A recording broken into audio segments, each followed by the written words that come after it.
আরেকটি ঘোষণা বিশেষভাবে যে বর্তমানে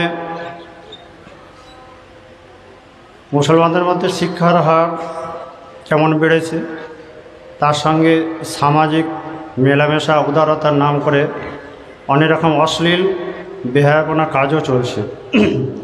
সেই জন্যে যেমন মা বোনেদেরও সতর্ক হওয়া উচিত এবং অভিভাবকদের আমাদেরও সতর্ক হওয়া উচিত।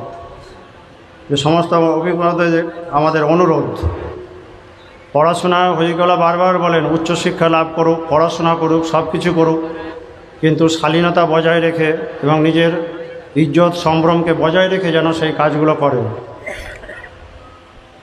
কারণ কিছু মানুষ আছে যারা বিভিন্নভাবে এইসব মেয়েদেরকে প্রলোভন দেখিয়ে নানাভাবে তাদের সঙ্গে বন্ধুত্ব করে তাদেরকে টার্গেট করছে, যাতে তারা মুরতাদ হয়ে যায়, বেঈমান হয়, তাদের ইজ্জত সম্ভ্রম হইয়ে তারা যেন সমাজের একটা নিচু স্তরে পরিণত হয়। শিক্ষা সঙ্গে সঙ্গে যদি সম্ভ্রম, ইজ্জত, মান, সম্মান যদি রক্ষা করা না হয়, তাহলে সেই শিক্ষার কোনো মূল্য নেই।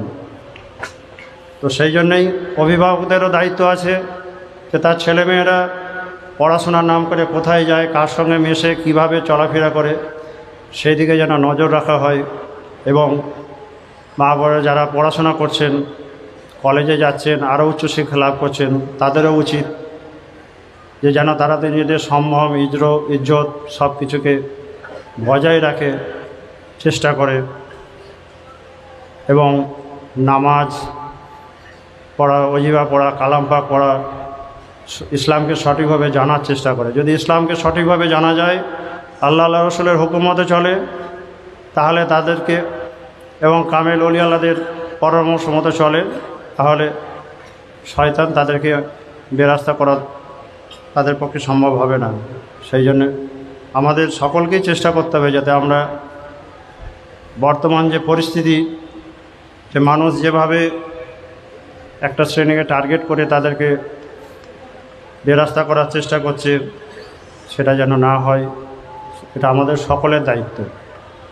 আমরা ইনশাল্লাহ চেষ্টা করব, কারণ এই পড়াশোনা করার নাম করে এই হারাম সম্পর্ক, হারাম রিলেশন, যার জন্য সমাজটা ধ্বংস হয়ে যাচ্ছে। খুশিদা হয়ে গেলে একবার বলেছিলেন যে একটা সন্তান ভূমিষ্ঠ হবে, নেককার ইমানদার হবে যদি তার মা বাপ নেককার ইমানদার হয়। সে যদি সৎ পথে থাকে, সে যদি হালাল খায়, তবেই তার সন্তানও নেককার ইমানদার হবে। তো সেই জন্যে কেউ যদি হারাম সম্পর্কে লিপ্ত থাকে, তার গর্ভে কোনোদিনই ভালো সন্তান আসতে পারে না। সেই জন্যে পুরুষ এবং নারী উভয়কেই আমাদের সতর্ক থাকতে হবে। যার জন্যই হয়ে গেল বলেন, বাবা সময় হলে তাদের বিয়ে দাও।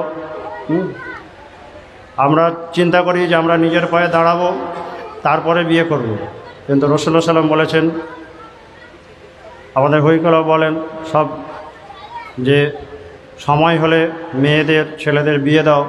বিয়ে দিলে সামাজিক যে এই কলুষতাগুলো দূর হবে এবং সামাজিক যে অসুস্থতা সেটাও দূর হবে।